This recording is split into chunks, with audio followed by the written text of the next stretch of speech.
താറ്റുകാൽ പൊങ്കാലയിൽ പങ്കെടുക്കുന്നതിനിടെ പൊള്ളലേറ്റ് ചികിത്സയിലായിരുന്ന സ്ത്രീ മരിച്ച സംഭവത്തിൽ പോലീസിനും സംഘാടകർക്കുമെതിരെ കുടുംബം.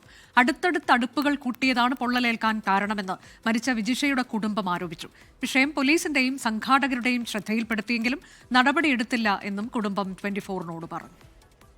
അവിടെ സുരക്ഷ തീരെ ഇല്ലായിരുന്നു. അടുപ്പിച്ചടുപ്പിച്ച് കുറേ പൊങ്കാല അടുപ്പുകൾ എത്തിയിട്ട് ബാക്കിൽ പൊങ്കല മുഖാമുഖമല്ല നിന്നിരുന്നത്. അത് കാരണം ആണ് ചൈത്ര ഹോട്ടലിൻ്റെ മുമ്പിലിരുന്നത് പൊങ്കാല അർപ്പിച്ചത്. അപ്പോൾ അവിടുന്ന് തന്നെ ബാക്കിൽ നിന്ന് സാരിക്ക് കയറി പിടിച്ചാണ് തീ. അതിൻ്റെ ഓരോട് പറഞ്ഞിട്ടുണ്ടല്ലോ, കൂടുതലുള്ള ആളിലൊക്കെ പറയുന്നുണ്ട് അടുപ്പത്തിൽ അടുപ്പിച്ച് വെക്കലി എന്ന് പറഞ്ഞിട്ട് ഓരോന്നും തീരെ കേൾക്കുന്നില്ല.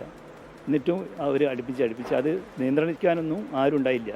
ഒരു പോലീസുകാർ പറഞ്ഞിട്ട് ഒരു പറഞ്ഞിട്ട് പോലീസുകാരോട് വരെ പറഞ്ഞു. എന്നിട്ട് വരെ കൂടെയുള്ള ആൾ പോയ ആൾ എൻ്റെ അടുത്ത് പറഞ്ഞാണ്, ഹോസ്പിറ്റലിൽ വെച്ച് എന്നോട് പറഞ്ഞതാണ് അങ്ങനെ. എന്നിട്ട് പോലും അവിടെ കൺട്രോൾ ചെയ്യാൻ അവർക്ക് കഴിഞ്ഞിട്ടില്ല.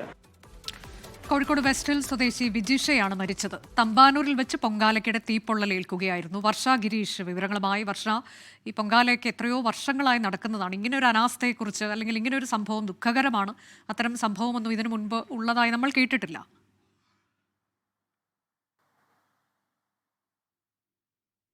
അതെ അനുജ, തീർച്ചയായും വളരെ ദാരുണമായ ഒരു സംഭവം തന്നെയാണ് ഉണ്ടായിട്ടുള്ളത്.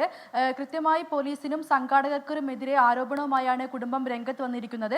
അടുത്തടുത്ത് അടുപ്പ് കൂട്ടിയതാണ് തീ പടരാൻ കാരണമെന്നാണ് കുടുംബം ആരോപിക്കുന്നത്. ഈ വിജിഷ പൊങ്കാല ഇടുന്നതിന് തൊട്ട് പിന്നിലായി അടുപ്പ് നമുക്ക് ഈ ഒരു ഫോട്ടോയിൽ നിന്ന് തന്നെ വ്യക്തമായി കാണാവുന്നതാണ്.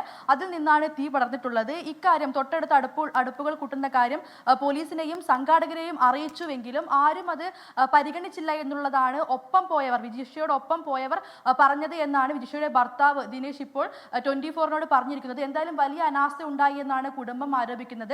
തിരുവനന്തപുരത്തെ മെഡിക്കൽ കോളേജിലായിരുന്നു വിജിഷ ചികിത്സയിലായിരുന്നത്. പിന്നീടാണ് സ്ഥിതി മോശമായതോടെ കോഴിക്കോട് സ്വകാര്യ ആശുപത്രിയിലേക്ക് കൊണ്ടുവന്നത്. തുടർന്ന് ഇന്ന് പുലർച്ചെ 5:45 കൂടിയാണ് വിജിഷ മരണപ്പെട്ടത്. എന്തായാലും വളരെ ദാരുണമായ ഒരു സംഭവം തന്നെയാണ്. ഇനി ആർക്കും ഇതൊരു അവസ്ഥ വരരുത്, ഇനി കൂടുതൽ ശ്രദ്ധിക്കണം എന്നുള്ള കാര്യം കൂടെ കുടുംബം മുന്നോട്ട് വെക്കുന്നുണ്ട്. കാരണം അത്രമാത്രം ഒരുപാട് പേർ എത്തുന്നതാണ് ആറ്റുകാൽ പൊങ്കാലയ്ക്ക്. അവിടെ ഇങ്ങനെ ഒരു അനാസ്ഥ ഉണ്ടാകാൻ പാടില്ല. അതുകൊണ്ട് തന്നെ എന്തെങ്കിലും നടപടി ഇതിൽ ഉണ്ടാകണമെന്നുള്ള കാര്യം കൂടി കുടുംബം മുന്നോട്ട് വെക്കുന്നു. വിജിഷയുടെ മക്കളെല്ലാം വിദേശത്താണുള്ളത്. അവരെത്തിയ ശേഷം നാളെയായിരിക്കും സംസ്കാരം നടക്കുക. ശരി, പൊങ്കാലക്കിടെയാണ് തീപ്പൊള്ളലേറ്റ സ്ത്രീ മരണമടഞ്ഞത്. അത് അനാസ്ഥയുണ്ട് സംഘാടകരുടെ ഭാഗത്തു നിന്നും പോലീസിന്റെ ഭാഗത്തു നിന്നും എന്നുള്ളതാണ് കുടുംബത്തിന്റെ ആരോപണം. ലോകത്തെവിടെയായാലും ഏത് സമയത്തും 24 വാർത്തകളും ഓഗ്മെന്റഡ് റിയാലിറ്റി പാക്കേജുകളും എക്സ്പ്ലെയിനറുകളും വിശദമായി കാണാൻ ഞങ്ങളുടെ യൂട്യൂബ് ചാനൽ നിങ്ങൾക്ക് സബ്സ്ക്രൈബ് ചെയ്യാം.